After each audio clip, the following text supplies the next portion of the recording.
Merong bagong paandar si TikTok ngayon at hindi ko alam kung ano yung mararamdaman ninyo. Pero para sa akin, parang, hindi, share ko na lang sa inyo yung ginawa ko.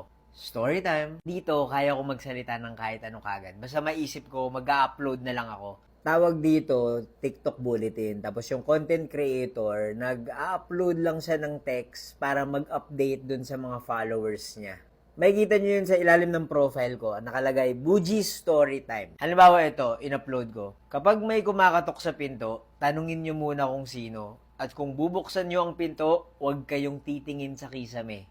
New video uploaded. Ayan, tapos nag-notify. Tapos yung mga nakakakita, pwede silang mag-react.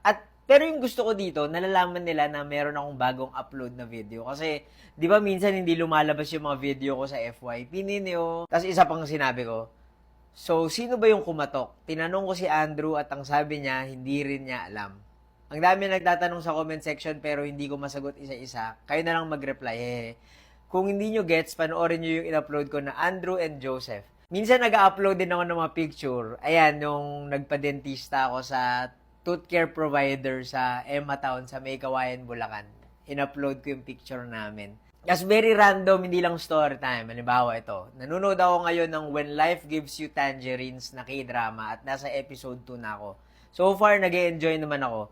Pero ang hirap maging mahirap, ano. Kahit anong galing mo, sipag o talino, extra hirap talaga para umangat. Kaya maraming salamat sa mga tumutulong dyan para gumaan ang buhay. Not everyone ay privileged. Ang tawag dito, TikTok Bulletin. At meron ako. Ang pangalan ay Buji Storytime. Kung di pa kayo member, ay mag-member na kayo. Shoutout nga pala dyan sa mga member na ng Buji Storytime na Bulletin. Thank you sa mga nagre-react palagi. Ako natutuwa ako dito. At nung nag-live ako, nalaman ko na maraming tao pala yung di alam na merong TikTok Bulletin. So, ayun. Ako nga pala si Buji at mahilig ako mag-storytime. Kung di nyo pa ako fina-follow, follow nyo na ako.